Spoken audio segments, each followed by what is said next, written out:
नमस्कार दोस्तों, कैसे हैं आप लोग। आशा करता हूं आप लोग अच्छे होंगे। दोस्तों, आज के इस वीडियो में बात करने वाले हैं एसएससी जीडी के एग्ज़ाम डेट के ऊपर कि आखिरकार आपका कौन से डेट से एग्जैक्टली जीडी का एग्ज़ाम शुरुआत होने वाला है। क्योंकि दोस्तों यूट्यूब के ऊपर और इतना ही नहीं, टेलीग्राम के ऊपर यहाँ पे जीडी के एग्ज़ाम को लेकर के काफ़ी भ्रम में हैं लोग। कई लोग ये बताने का प्रयास कर रहे हैं कि एग्ज़ाम आपका मार्च में होगा, अप्रैल में होगा, और कई लोग ये बता रहे हैं कि आपका एग्ज़ाम जो है वो जनवरी में होगा। सो दोस्तों, मैं आपको क्लियर करने वाला हूं अभी कि भाई एग्ज़ाम आपका किस डेट से एग्जैक्टली स्टार्ट होने वाला है। उससे पहले दोस्तों, यहाँ पे स्क्रीन के ऊपर आप देख पा रहे होंगे 15 तारीख यानी कल के डेट में यहाँ पे एसएससी जीडी के रिगार्डिंग एक नया कोरिजेंडम आया हुआ है। चलिए, इस कोरिजेंडम का मतलब होता है नया बदलाव, ठीक है। तो चलिए दोस्तों, सबसे पहले मैं आपको बता देता हूँ कि आखिरकार क्या नया बदलाव यहाँ पे आया हुआ है।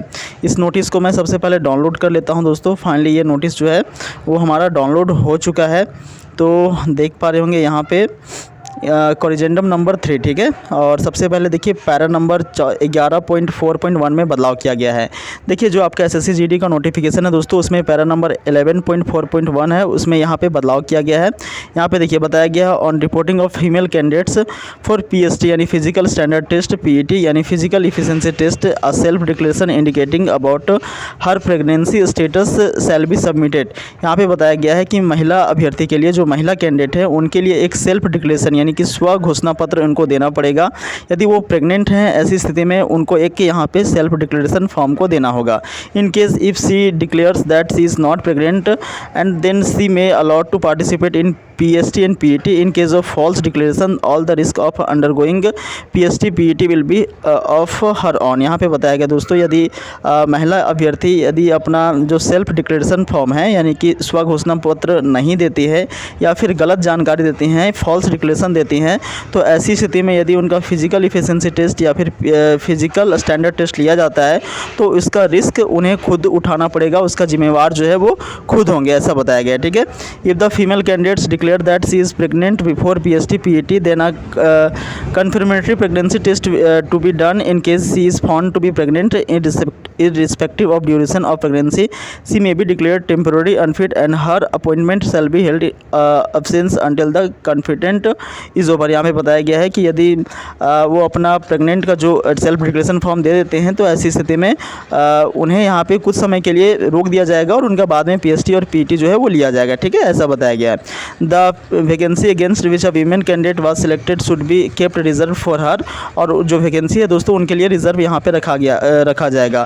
सी will be re examine for PST in PET 6 week after date of confinement subject to the production of the medical certificate of fitness from the registered medical practitioner.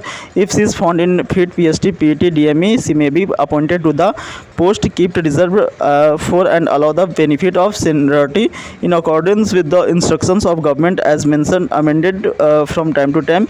In case of female candidates are found negative for pregnancy, she may be allowed participate in the PST PET। तो यहाँ पे बता दिया गया दोस्तों, खास करके female candidate के रिगार्डिंग दिया गया था ये नोटिस। और यहाँ पे देखिए मेल कैंडिडेट के रिगार्डिंग यहाँ पे है, देखिए पैरा नंबर 13.3 के अंदर भी बदलाव किया गया है। यहाँ पे देख पा रहे होंगे एनसीसी सर्टिफिकेट के रिगार्डिंग है। तो देखिए 13.3.1 के अंदर बताया गया है एनसीसी सी सर्टिफिकेट में 5% of maximum marks of the examination, मतलब कि जिनके पास में एनसीसी का सी सर्टिफिकेट होगा दोस्तों उनको एग्जामिनेशन का एक्स्ट्रा 5% मार्क्स इनको प्रोवाइड करवाया जाएगा, ठीक है। 5% एडिशनल मार्क्स इनमें जो है वो ऐड कर दिए जाएंगे। उसके बाद जिनके पास में एनसीसी का बी सर्टिफिकेट है उनको 3% maximum marks of the examination लिखा हुआ है, मतलब एग्जामिनेशन का 3% मार्क्स जो है इनको ऑलरेडी दे दिया जाएगा, ठीक है।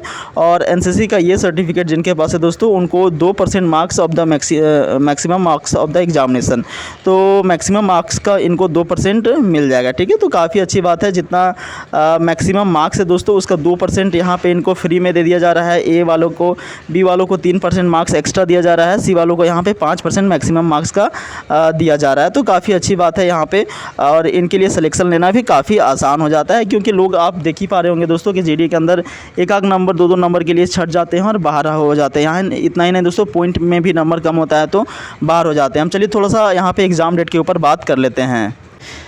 देखिए साथियों, एग्ज़ाम को लेकर के आपके मन में कोई भी कन्फ्यूज़न नहीं होना चाहिए, क्योंकि यहाँ पे ऑलरेडी एसएससी के द्वारा क्लैरिफाई कर दिया गया है कि भाई आपका एग्ज़ाम जो है वो 10 जनवरी से लेकर के 14 फरवरी तक चलने वाला है। ठीक है, तो 10 जनवरी से लेकर के 14 फरवरी तक ये श्योर हो जाएगी कि आपका एग्ज़ाम जो है वो चलेगा, क्योंकि इस बीच किसी प्रकार का कोई भी कैलेंडर दूसरे एग्ज़ाम का नहीं है। चूँकि आपको भी पता है कि एग्ज़ाम आपका टीसीएस के द्वारा करवाया जाता है, और टीसीएस के द्वारा भी बाकी एग्ज़ाम जैसे कि आपका बैंक का हो गया, रेलवे का हो गया, ये सारे एग्ज़ाम्स को कराए जाते हैं। लेकिन दोस्तों मैं आपको क्लियर करना चाहता हूं कि इस डेट के अंदर यहाँ पे जो डेट दिया गया है 10 जनवरी से लेकर के 14 फरवरी, इसके बीच में ना तो किसी बैंक का एग्ज़ाम है और ना ही यहाँ पे रेलवे का एग्ज़ाम है।